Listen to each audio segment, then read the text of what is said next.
같이 함께 하나님의 말씀을 보겠습니다. 마태복음 13장.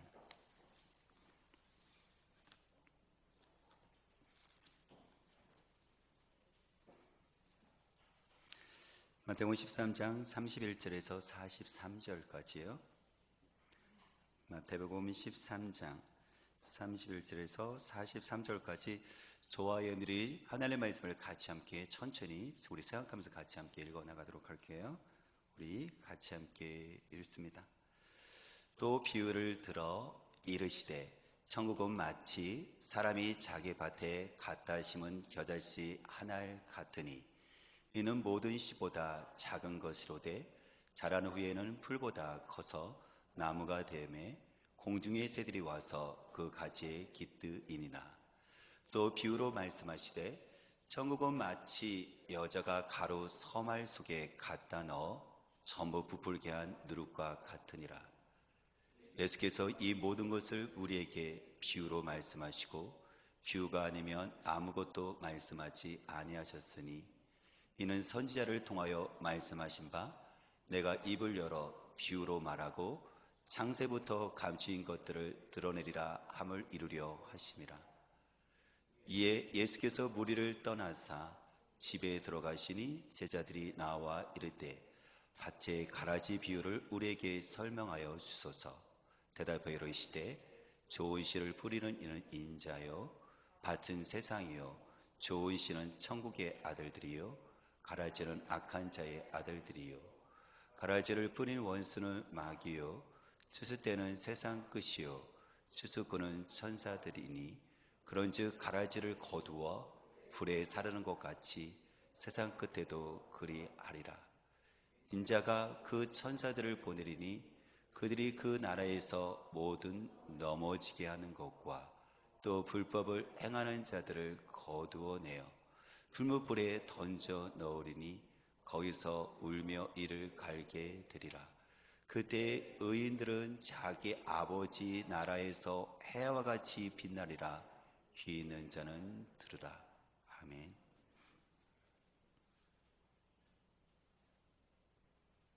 새해가 되어지면 우리가 서로 기도 제목을 같이 함께 나누고 또 서로 기도를 이렇게 하는 시간을 갖게 되어지는데요.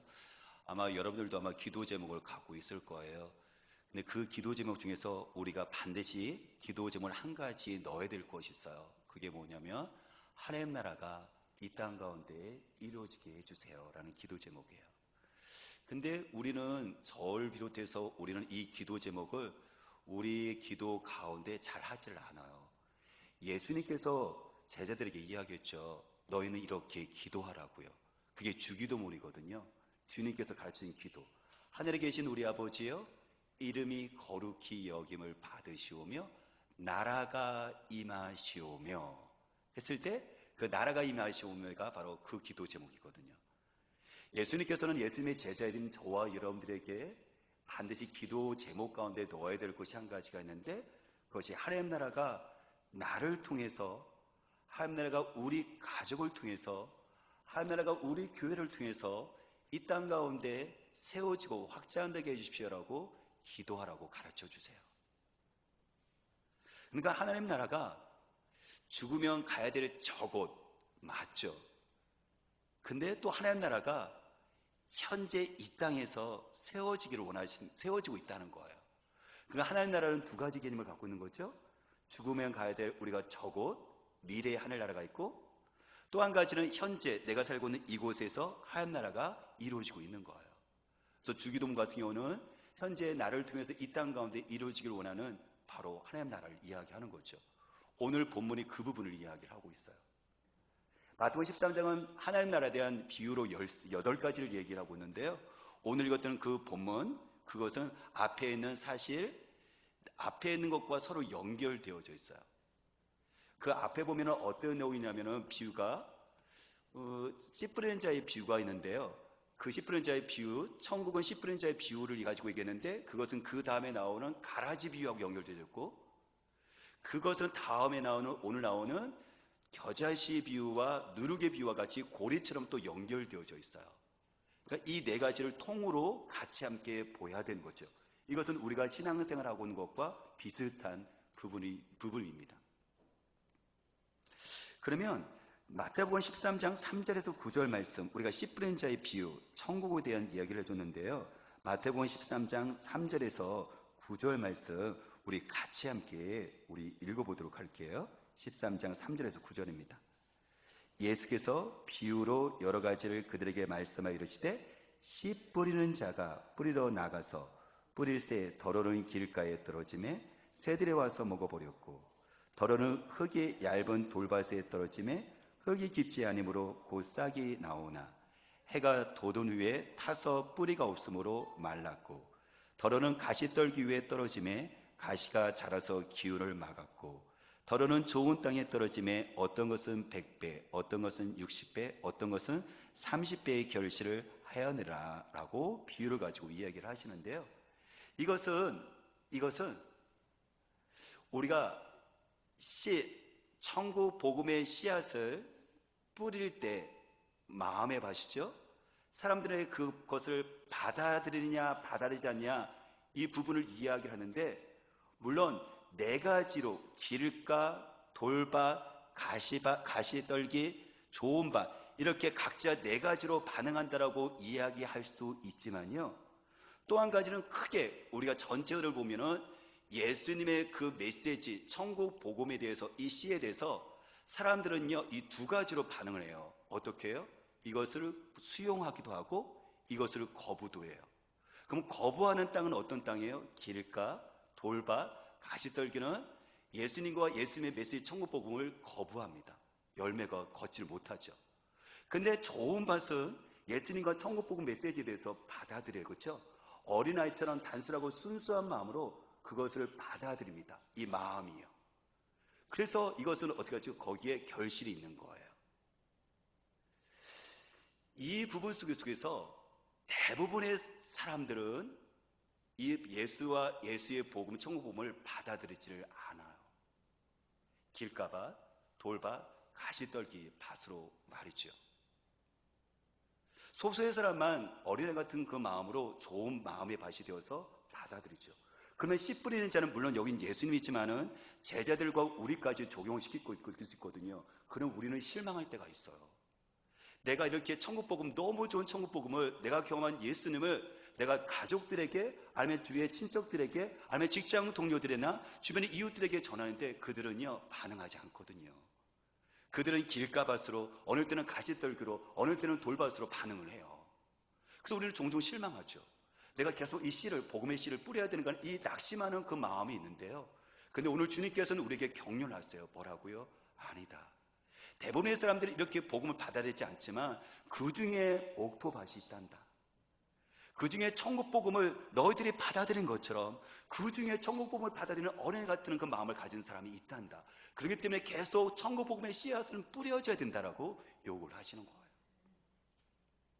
우리는 지금 코로나 시기에 있어서 우리는 백신 접종을 받고 있잖아요. 전 세계가 1억이 맞았더라 하더라고요. 우리나라는 이제 좀 있으면 백신 접종을 우리는 하게 되어집니다.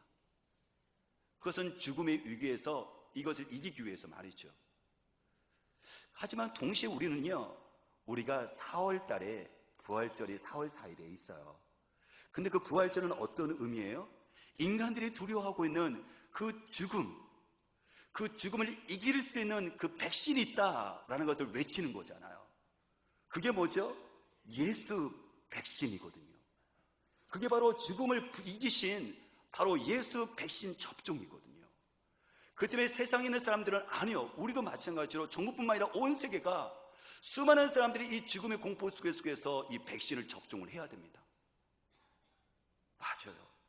그런데 동시에 부활절 이것을 통해서 우리가 절대 놓치지 말아야 될 것은 뭐냐면 예수 백신 접종이 있다는 것을 우리는 깨달아서 같이 함께 이 복음의 씨앗을 동시에 우리도 같이 함께 뿌려야 된다는 거죠.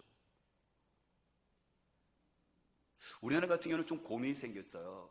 왜냐하면 어떤 백신 같은 경우는 65세 이상은 아직 이것이 임상이 완벽하지 않기 때문에 주의사항을 줬죠. 본인이 선택하거나 의사에 의해서 65세 고령자들 같은 경우는 백신 접종을 할 수도 있고 그건 선택하십시오라고 하지만 주의를 사항을 줬어요. 그런데요, 예수 백신 접종은요 검증이 확실하게 됐습니다. 이거는 고령자든 아니, 어떤 사람이든요, 접종이 되어지면 우리는 몸과 영혼이 살아납니다. 누구에게요? 이건 모든 사람인 거예요.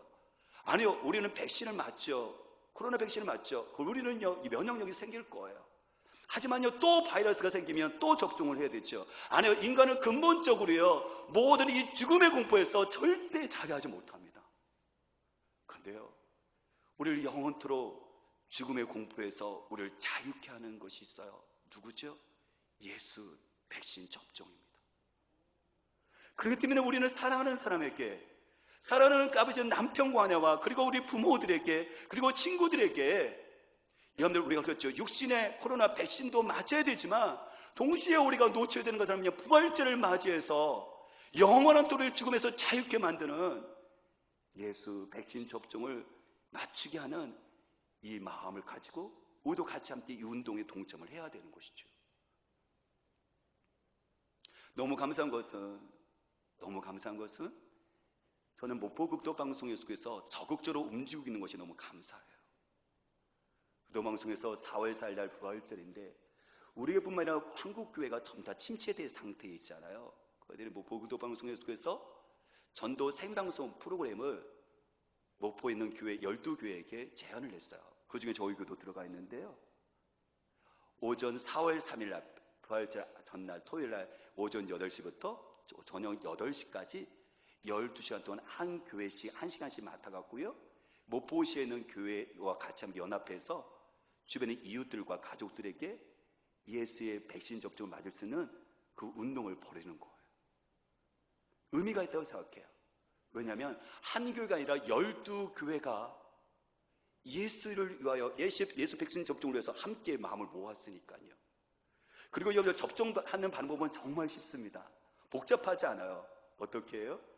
교회를 데리고 오는 것이 아니라 내가 기도했던 가족이나 친척이나 이웃들이나 그리고 친구들에게 오전 8시부터 밤 8시까지 12시 중에서 그것을 라디오에서 나오는 것을 그 천국 복음을 예수 백신을 접종할 수 있도록 들을 수 있도록 기회만 주는 거예요.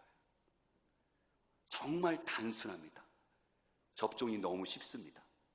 이건 우리가 마음만 가지면요, 기도했던 사람들에게요, 언제든지 우리 같이 함께 요거 내가 너 그 전에 물론 기도하고 우리가 섬긴 부분이 충분히 있어야 되겠죠. 그리고 그에게 예수 백신 접종을 방송을 통해서 듣게 하는 것이고 그것을 접종하게 하는 거죠. 물론 그 중에서는요, 많은 사람들이 거부를 할 거예요. 길가, 돌바, 가시떨기처럼 말이죠. 하지만 그 중에서도요, 어린아이처럼 그 옥토바이를 밟고 있는 그 사람이 여러분들 방송이지만 예수의 천국복음을 받아들이는 토양이 있을 거예요. 저와 여러분들이 이렇게 부활절에 우리가 코로나의 그 암울한 어둠 속에 있는 것이 아니라 빛을 비추는 하나님의 자녀로서 코로나 때 생명을 살리는 예수 그리스도의 백신을 우리가 접종하는 운동을 일으킬 수 있는 우리가 되시기를 주님으로 축복합니다. 이것이 그 다음 비와 고리처럼 연결되어져. 이게 가라지 비유거든요. 24절부터 30절 볼까요? 마태복음 24절에서부터 30절까지 우리 같이 읽어볼게요. 예수께서 그들 앞에 또 비유를 들어 이르시되 천국은 좋은 씨를 제 밭에 뿌린 사람들과 같으니 사람들이 잘 때 그 원수가 와서 곡식 가운데 가라지를 덧뿌리고 갔더니 싹이 나고 결실할 때 가라지도 보이거늘 집주인의 종들이 와서 말하되 주여 밭에 좋은 씨를 뿌리지 아니하였나이까. 그런데 가라지가 어디서 생겼나이까. 주인이 이르되 원수가 이렇게 하였구나. 종들이 말하되 그러면 우리가 가서 이것을 뽑기를 원하시나이까. 주인이 이르되 가만두라. 가라지를 뽑다가 곡식까지 뽑을까 염려하노라. 둘 다 추수 때까지 함께 자라게 두라. 추수 때 내가 추수꾼들에게 말하기를 가라지는 먼저 거두어 불사르게 단으로 묶고 곡식은 모아 내 곡간에 넣으라 하리라 라고 했습니다. 예수님께서 씨 뿌린 자의 비유를 얘기하신 다음에 그 다음에 가라지 비유를 이야기하시는 이유가 무엇일까요? 씨 뿌리는 자를 통해서 우리가 본 것처럼 예수님과 천국 복음을 거부하는 그 밭이 있었고 사람이 있었고, 그것을 받아들이는 영들, 그 천국 복음을 받아들이는 사람이 있었어요. 그렇죠? 그래서 좋은 땅에서 받아들인 이 사람을 통해서 천국의 복음이 전파되기를, 확장되기를 원하는데요, 거기에는 이게 만만치가 않은 거예요. 왜요? 가라지가 뿌려지거든요. 이 가라지라는 것은 뭐냐면 천국 복음을 늘 방해하는 모든 세력, 모든 것들을 이야기를 해요. 거기에요, 여러분들 좋은 땅에 아까 말한 것처럼 거기에 보리밭, 밀을 얻기 위해서 보리를 뿌렸는데 거기에 누가 몰래 와가고요, 거기다가 가라지, 독보리거든요, 가라지를 뿌려놔요. 더 이상 자라지 못하도록 말이죠. 확장하지 못하도록 말이죠. 그런 것처럼 예수의 천국 복음을 받아들인 좋은 땅인 조화임을 통해서 계속해서 예수의 생명이 전해지기를 원하는데요, 이게요, 가라지의 어둠의 권세 사단은 이걸 가만히 두지를 않아요. 우리에게요, 박해가 찾아오고요, 어려움이 찾아오고요, 위기가 옵니다.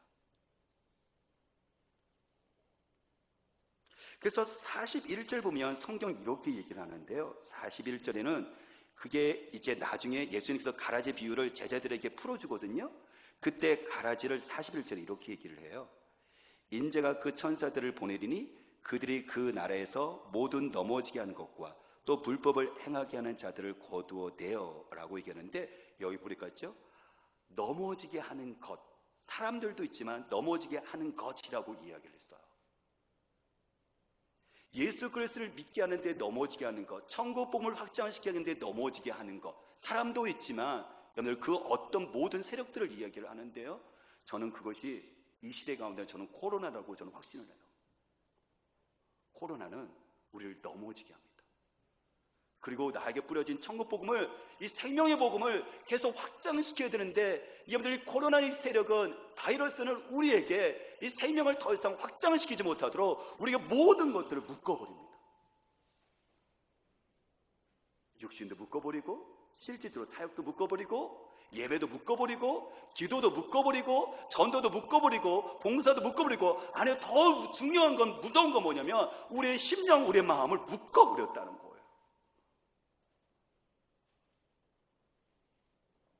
지난달 27일 날 2021년 기독 청년의 신앙과 교회 인식 조사 세미나가 열렸는데요, 거기서 청년 700명을 대상으로 한 신앙 의식 조사 결과를 발표를 했어요. 우리나라에는 청년들 700명에게 그들에게 이제 설문조사를 했던 건데요, 코로나 이후 청년들이 예배에 참석하는 횟수가 55.1%로 줄었어요. 그러니까 반 이상이 떨어져 나간 거죠. 그리고 교제, 다른 사람과 교제는 59.1%로 감소했으니까 이것도 반 이상이 교제를 못하거나 안 하는 거예요. 그러면 코로나가 비대면, 우리들의 비대면 신앙생활을 일상화시켰으니까는 그러면 집에서 아니면 가정에서 내가 개인적으로 그러면 신앙생활을 더 열심히 하는 것인가? 아니요. 개인 신앙생활도 같이 함께 심체로 들어가 버렸어요. 응답자 3명 중 1명이 기도와 성경 읽기를 투자하는 시간을 줄어들었다고 얘기하고, 청년들 10명 중에서 1명 정도만이 내가 기도하고 말씀 읽는 시간이 늘었어요 라고 이야기를 했습니다. 참 이상하죠. 비대면으로 예배드리지 못하고 교제하지 못하면 개인적으로 그러면 하나님께 말씀 읽고 기도하는 것이 더 늘어나야 되는데 이게 같이 떨어져요. 그 얘기만 하면 우리가 다 죽었다는 거죠. 죽어가고 있다는 거죠. 이게 무서운 게 뭐냐면 이게 관성이잖아요. 이게 조류 아니면 흐름, 분위기라고 얘기를 하잖아요. 관성이라는 것은 뭐냐면 계속 달려가다 보면 이게 멈추지를 못해요. 처음에 갔을 때는 힘을 조금만 가면 되는데 나중에 막 달려가다 보면요, 이 물살을요 틀기가 너무 힘든 거예요. 여러분들 강줄기를 틀 수가 있나요? 못 틀어요. 처음에는 조금은 있었을 때는 틀 수가 있는데 나중에는 거센 물줄기, 이게 관성이 가면요 이게요 멈추지를 못하는 거예요. 이 코로나의 물줄기는 우리의 모든 것들을 앗아갔습니다. 이 관성이요 너무 세버린 거예요. 나 혼자 하면 되겠지 했는데 여러분들 이 물줄기에 나 혼자 어떻게 버팁니까? 못 버텨요. 오히려 이것을 기회를 삼아서 그럼 내 개인 신앙생활, 가정예배 신앙생활 분명히 해야 되는데, 그러면 이것을 해면 버틸 수가 있는데, 사실 우리는 이것도요 같이 함께 동시에 침체돼 버렸거든요.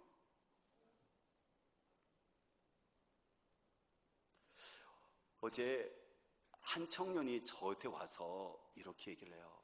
목사님, 저 현타 왔어요. 이 현타라는 것은 신조어거든요. 그러니까 뭔가 열심히 하는데 잘 안 됐을 때, 이게 허무감, 내가 꼭 이렇게 해야 되나, 이런 마음이 들었을 때 현타 왔다고 얘기를 해요. 아이들은. 뭔데? 그 아이는 저희들 청년들은 이 거센 물줄기를, 여러분들 이것을 되돌리기 위해서 청년들이 3개의 큐티반으로 나눴거든요. 3개의 큐티반으로 나눠서 반장을 세웠어요. 그래서 비대면으로 큐티 나눔을 해요. 그래, 우리가 큐티 나눔을 그러면 개인적으로 안 된다면 비대면으로 하자 그래갖고 3개의 반으로 나눠갖고 아이들이 큐티를 하는 거예요. 근데 어제 왔던 아이는 그 중에 한 반장이거든요. 근데 얘기를 하는 거예요. 아이들에게, 나에게 맡겨진 아이들에게 이 모양 저 모양을 하는데 잘 안 돼요.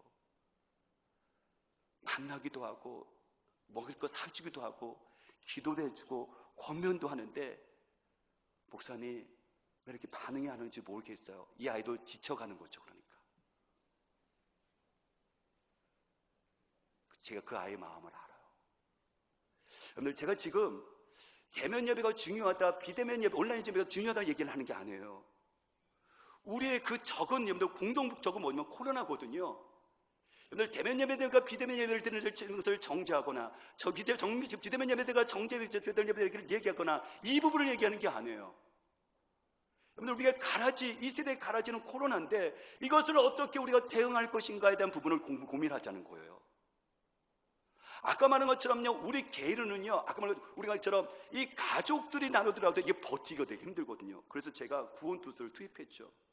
신혜원 자매가 있는데 혜원 자매가 이렇게 섬기기를 정말 잘하거든요. 그래서 혜원 자매 빼고 3반을 그럼 혜원 자매에게 다 들어가게 하자. 3반을 다 들어가게 해갖고 반장들 챙기면서 아이들 챙기도록 하자라고 아이들하고 그렇게 얘기를 했거든요. 몸 부딪히는 거예요. 지금요.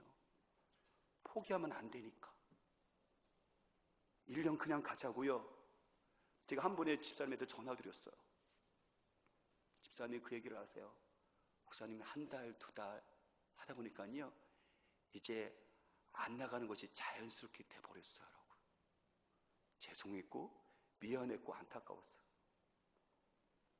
여러분들, 혼자 못 버팁니다. 이 거대한 물질이 코달은 지기를 누가 버티겠어요? 1년 후면 다시 돌아올 거라고요. 아니요. 그때 여러분들 1년의 그 시간과 여러분들 우리가 여러분들 세상 가운데 속에서 우리들의 그 소중한 영혼들을 다 빼앗기는 건데요. 1년 후에 돌아올 것 같다고요.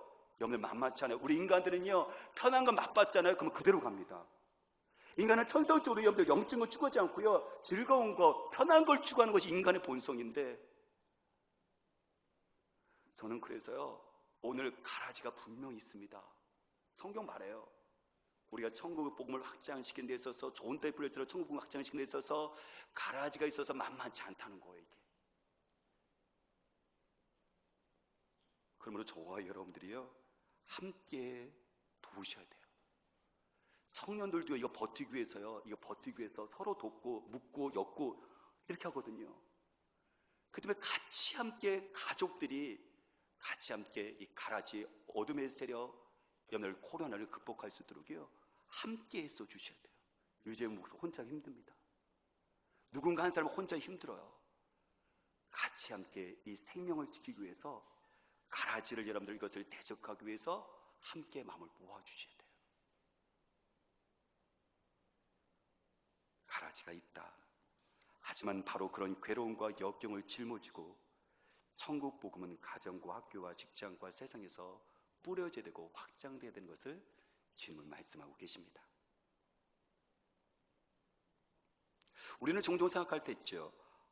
그러면 사람들은 예수 믿는 우리보다 더 잘 사는데, 그리고 사람들은 예수 믿는 우리보다도 더 잘 되고 있는 것 같이 보이는데, 그래요, 맞아요. 우리가요, 밭에 씨앗이 뿌려졌지만 거기에 동시에 가라지도 뿌려지는데요, 오히려 곡식보다도 가라지가 더 잘 자라요. 여러분들, 우리가 곡식보다도 풀이 더 잘 자라죠, 그렇죠? 그런 것처럼요, 우리가 봤었을 때요, 이 세상에서 봤었을 때 예수 믿는 사람들은 계속 고난을 오는 것 같은데, 오히려 예수 믿지 않는 사람들은요 더 잘 되는 것 같고 더 확장되는 것처럼 우리가 보여지거든요. 부럽기도 하거든요. 근데요, 주님께서요 어떤 말씀을 하지 않는지 아세요? 아직 끝이 오지 않았대요. 그게 가라지 비유에서 우리 위로하시는 거예요. 그 가라지를 그냥 둬라. 나중에 내가 추수 때가 오는데, 추수 때가 왔을 때는요 이 가라지와 알곡이 서로 나눠지는 때예요. 우리도 농사 지을 때 보면은, 나중에 보면 이렇게 보면은 추수 때가 오지면은 이 추수하는 농부가 알곡을, 곡식을 걷어서 알곡을 곡간에도 모아두고, 가라지는 어떻게 하죠? 이것을 다 걷어다가 이제 땔감으로 불 아궁숭에 쳐넣어버리잖아요. 그 뒤에 보면요, 오늘 비유에 나오는 그 뒤에 보면은 마태복음 36절에서 43절 그 뒤에 보면 예수님의 제자들이 물어요. 예수님, 이 가라지 비유가 도대체 어려운데 어떤 내용이야? 묻거든요. 그때 예수님께서 그 말씀을 하세요. 예수의 천국 복음을 믿고 받아들이는 사람은 천국의 아들들이고, 예수의 천국 복음을 받아들이지 않는 사람들은 악의 아들들이다 라고 얘기하시면서, 하지만 추수 때 오면 농부가 그렇게 갈라져서 곡간에 모으고 한쪽에서는 풀무불에 땔감으로 쓰는 것처럼, 예수님이 추수 때 인자가 이 땅에 왔을 때 그때 추수한다. 세상이 끝날 때 심판이 온다. 그래서 알고 신자 저와 여러분들은 어떻게 하죠? 예수 그리스도를 믿음으로 믿고 끝까지 따라간 사람들, 그들은 내가 곡관에 모아둘 것이어서 그들에게 해처럼 빛나는 영광의 자리에 함께 할 것이고, 그 다음에 이 땅과 너 속에서 바로 악의 자녀들, 예수를 믿지 않고 거부했던 그 사람들은 득세하는 것 같지만 주인이 와서 그것을 모아다가 땔감, 다시 말하면 영원한 지옥의 뜨거운 고통 자리에 그들이 둘 곳이다 라고 말씀을 하세요. 사랑하는 여러분, 저와 여러분들이 어렵고 힘든 시기에 있습니다. 하지만 우리의 믿음을 절대 포기하지 않았으면 좋겠습니다. 바로 그리고 세상 사람들이, 믿지 않는 사람들이 그들이 잘 되는 것에 대해서 우리에게 보여주는 것이 있지만, 우리는 이곳에만 멈추는 것이 아니라 우리에게서는 바로 하나님 나라의 영광의 해처럼 빛나는 그 자리가 우리에게 있습니다.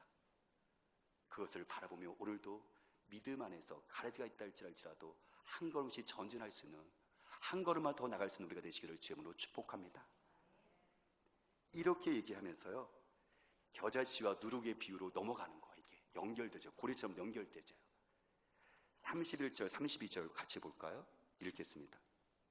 또 비유를 들어 이르시되 천국은 마치 사람이 자기 밭에 갖다 심은 겨자씨 하나를 같으니, 이는 모든 씨보다 작은 것으로되 자란 후에는 풀보다 커서 나무가 되매 공중의 새들이 와서 그 가지에 깃들이나. 33절도요. 또 비유로 말씀하시되 천국은 마치 여자가 가루 서말 속에 갖다 넣어 전부 부풀게 한 누룩과 같으니라 하면서요 연결시키죠.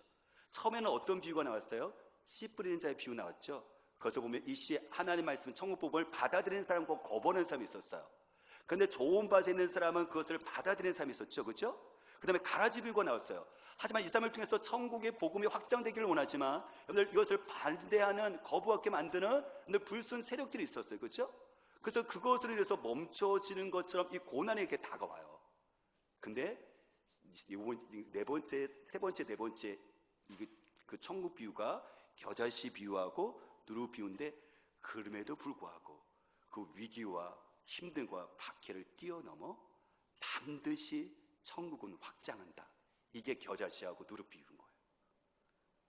반드시 복음은 승리하고 하나님의 자녀들이 승리한다는 것을 얘기하는 것이 누룩과 겨자씨 비유인 거예요. 이 공통된 메시지거든요. 그렇죠. 겨자씨는 처음에 시작할 때 어떻게 해요? 작거든요. 씨앗이니까 안 보여요. 하찮죠. 근데 나중에 시간이 지나면 어떻게 돼요? 큰 나무가 되어서 새들이 와서 깃듭니다. 이게 천국의 결과를 얘기하는 거예요. 누룩 어떻게 하죠? 누룩도 보면은 이게 빵을 만들 때인데 이 누룩이 정말 보잘것없이 미미하고 잘 보이지 않죠. 이거 효소 보이지 않죠. 조그맣잖아요. 처음인데 나중에 이것이 밀가루 반죽 빵빵죽에 들어가게 되어지면 이게 나중에 부풀려져 갖고요, 이게 덩어리 크게 부풀려지잖아요. 그래서 서말이라고 되는데, 말은 이게 13리터거든요. 그러니까 서말이니까 39, 그러니까 40리터 되는데, 어른들이 빵을 넣으면 이것을 이 밀가루 부풀려진 거 먹게 되면 150명이 먹을 수 있는 거예요.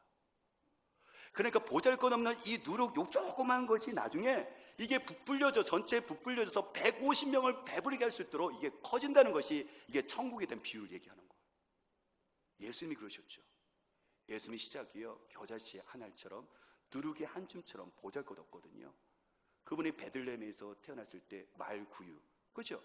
구유에서 태어났잖아요. 아무도 주목하지 않죠. 그가 목수의 아들 출신 때 배경도 없죠. 흑수저 출신이죠. 그런 낯세라는 여러분들, 큰 동네가 아니에요. 수도가 아니에요. 정말 아무도 보잘것없는 낯세 동. 그래서 촌 동네에 뭐 메시아가 태어난다고 사람들이 천대받았던 도시죠. 그 마을이죠. 근데요, 그 시작이 겨자씨와 누룩 같았지만 나중에는 어떻게 돼요? 예수가 역사의 주인이 돼버립니다. 큰 나무가 되고요, 전체를 부풀리게 만들어요. 우리가 역사 공부하다 보면 BC, AD가 나오죠. 이 BC가 뭐죠? Before Christ 해갖고 예수님이 탄생하기 전이고요, AD는 라틴어인데 에노 도미니 해갖고요, 예수님이 탄생하신 이후에라는 뜻이거든요. 그러니까 역사의 중심에 지금 누가 있는 거예요? 그리스도가 있는 거예요. 사람들이 아무도 주목 안 했었던 그 나사렛 출신, 여러분들 그 목수의 그 출신, 그가 무슨 영향을 미칠다고 생각했어요? 어떻게 전체를 부풀 거라고 생각했어요? 그런데요, 그 예수가 시작과 나중이 다릅니다. 이게 천국이에요. 그러면 그의 제자들은 시작은 한번 살펴볼까요? 그들은 어부였어요. 그 당시에 멸실받고는 여러분들 세리와 죄인이었어요. 그들에게는 유명한 자도 없습니다. 뛰어난 학식을 갖고 있는 사람도 별로 그렇게 많지 않습니다. 그래서 부모의 그런 배경을 가지고 든든히 갖고 있는 사람들도 더더욱 아닙니다. 근데 주님은 그들과 일하시는데요, 나중에 그들이 어떻게 되죠? 큰 나무가 되어지고요, 여러분들 그것이 누룩이요, 전체를, 전 세계를 복음화시키는 사람들로 바뀌어집니다. 이게 천국이라는 얘기예요. 천국은 정말 아무도 주목하지 않는다. 아무도 보잘것없고 가찮게 여긴다. 정말 아무것도 보잘것없지만, 하지만 그곳 가운데 생명의 말씀의 씨앗이 있고 성령님이 계셔서 이 잠재력이 터져서 부풀리게 만들고 변화시키게 만들고 그것이 커지게 만들고 사람들에게 힘을 주는 사람으로, 바로 예수 그리스도의 제자들의 삶은 바로 이런 삶이라는 것을 우리에게 이야기하시는 거예요. 여러분들, 우리에게 이런 삶이 있다니까요. 우리가 이 삶도 있지만 이렇게 우리가 부풀리게 하고 다른 사람에게 영향을 주는 삶, 다른 사람에게 힘을 주는 여러분들, 그 나무의 그 삶이 우리에게 있다니까요. 저 천국 가는 저곳에만 있는 것이 아니라 이 땅에서 주님 나라 이루어지게 해주셨다는 것은 기도 제목 가운데 우리 주님께서는 우리에게 이 일을 같이 함께 이루기를 원하신다니까요. 나처럼 초라한 사람이요, 나처럼 보잘것없는 사람이요, 네, 맞아요. 근데 주님께서는 우리처럼 초라하고 보잘것없고 아무도 주목하지 않는 우리를 주님께서 주목하시고 쓰시고 생명을 가지고 잠재를 가지고 부풀린 것처럼 세상을 변화시키고, 그리고 주님께서 말씀하신 것처럼 너희는 가서 모든 사람으로 제자를 삼아 말씀하신 것처럼 우리에게 주님께서 그 꿈을 우리에게 안겨주십니다. 우리 자녀들에게 말이죠. 보니포라는 사람이 있는데요, 그 보니포라는 사람이, 그분은 독일 사람이었었고 제2차 세계대전에 그 히틀러를 통해서 나치가 수많은 사람들을 죽여서 여러분들 많은 사람들이 고통 가운데 몰아넣었잖아요. 그럴 때 이 보니포 목사님은 그거를 반대했어요. 나치의 탄압에 항거했었고 기독교의 양식을 끝까지 지켰던 나치 운동가였었거든요. 그의 치열하고 정의로운 이 삶을 통해서 독일의 양심이라 해갖고요, 기독교인이든 비기독교인이든 큰 귀감을 줬던 사람이에요. 그는 히틀러를 암살하려던 계획을 세웠다 실패해서 39살 때 교수형을 당한 사람입니다. 그가 적은 몇 가지 글 중에 모은 것이 이 책인데, 거기에 이런 내용이 있어요. 낙관주의. 그 시대 가운데 낙관할 수 있을까요? 미래에서 소망을 가질 수 있을까? 근데 보니포는 희망을 이야기합니다. 낙관주의 제목이에요. 낙관주의 속에는 생명의 힘, 소망의 힘이 깃들어 있습니다. 그리하여 누구나 절망할 수밖에 없는 상황 속에서도, 모든 일이 실패한 듯이 보이는 곳에서도 우리가 고개를 꼿꼿이 들고 어려움을 견디어내며 절대 원수의 손에 미래를 내어주지 않고 자기 삶을 스스로 펼쳐 나가도록 마지요. 경멸받아 마땅한 어리석고 비겁한 낙관주의도 있는 것이 사실이지만, 미래에 대한 소망이 담긴 낙관주의는 100번을 실패하더라도 조롱해서는 안 됩니다. 만약 내일이 세상의 마지막 날이라면 마침내 그날에는 더 나은 미래를 위한 내가 하던 모든 일을 기쁨으로 내려놓을 것이나, 그 이전에는 절대 그럴 수 없습니다. 그 이전에는 절대 그럴 수 없습니다. 이 사람이요, 희망을, 미래를 얘기를 해요. 이 사람이 희망 없거든요. 수용소에 있고 감옥에 들어가 있고 교수형당한 사람이거든요. 지금 나치에서 모든 세계가 지배를 당하고 있는, 통치를 당하고 있는 시대거든요. 근데요, 이 사람이 낙관, 미래에 대한 낙관을 얘기하고 있어요. 그래서 그가 하는 말을 보십시오. 그가 하는 말은 뭐라고 이야기를 합니까? 미래에 대한 소망을 담긴 낙관주의, 100번을 실패하더라도 조롱해서는 안 된다. 그래, 히틀러를 죽여서 들었더라도, 희망이 사라졌다고 얘기하더라도 아니다, 실패한 것이 아니라는 얘기예요. 사람들은 마찬가지예요. 저와 여러분들이 예수와 예수의 복음을 위해서 했던 모든 시도들은 절대 실패 안 해요. 내가 여러분들 조금이라도 뭔가 꿈틀거렸던 것들은 절대 실패가 아니에요. 이 코로나 상황 속에서 여러분들 몸부림치고 있는 개인이든 여러분들 어떤 모습에도 그 몸부림치는 것은 절대 실패가 아니에요. 특히 다음 세대 우리 아이들 볼 때마다 겨자씨잖아요. 우리 아이들 볼 때마다, 손주들 볼 때마다 정말 한 줌의 여러분들 누룩 같은 존재, 아무도 주목하지 않잖아요.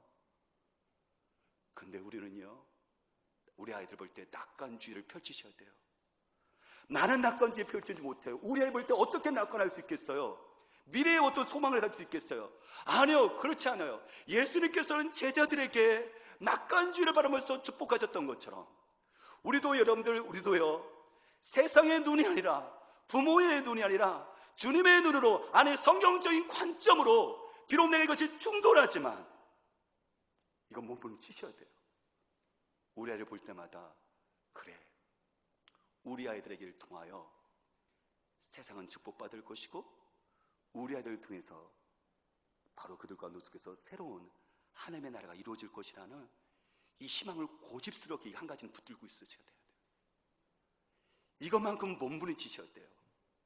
안에 여러분들 부모가 자녀를 축복하지 않는다면, 교사가 아이들 다음 세대와 손주들 축복하지 않는다면 어디에 희망이 있겠습니까?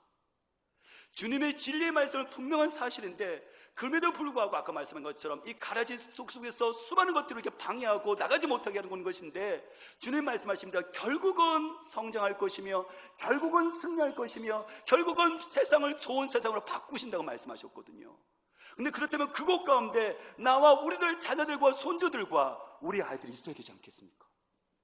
이 말씀을 단 한 사람에게 던져진 메시지가 아니라, 여전히 주님 말씀은 하나님께서 우리에게 주시는 하나님의 메시지 않습니까? 괜찮아요. 우리 아이가 내 상태가 어떤 상태일지라도, 현재 우리 모습이 어떨지 알지라도 주님은 우리에게 꿈을 꾸라 말씀하십니다. 낙관주의를 가지라고 말씀하십니다. 실패해도 괜찮습니다. 아니, 오히려 저 실패해야 됩니다. 고난하기 때문에 아무것도 하지 않는 것이 아니라, 오히려 내 자신과 우리 가족들과 우리 아이들과 같이 함께 뭔가라도 같이 함께 몸부림치고 있어서 실패해도 괜찮아요. 그것은 살아있다는 것을 얘기하는 것이고, 주님께서는 그 가운데 속에서 함께 일하고 나가실 것이니까요. 말씀을 맺습니다. 내 삶과 사역을 통해 하나님 나라가 어떻게 확장되고 있으신가요? 2000년 전 갈릴리부터 시작되어진 천국 복음이 여러분 지금 나에게 우리 가정에 이뤘잖아요. 그러면 계속 하나님 나라 확장을 위해서 우리 가정은 무엇을 할 수 있을까요? 좋은 세상, 누르기 전체를 영향을 줬던 것처럼 우리 반 아이들과 그리고 우리 새 가족을 통해서 이 세상의 좋은 세상으로 어떻게 바꿔 나갈 수가 있을까요? 주님은 우리에게 이렇게 기도하라고 말씀하십니다. 하나님 나라가, 하나님의 아버지의 나라가 이 땅 가운데 우리를 통해서 이루어지게 하여 주옵소서. 기도하겠습니다.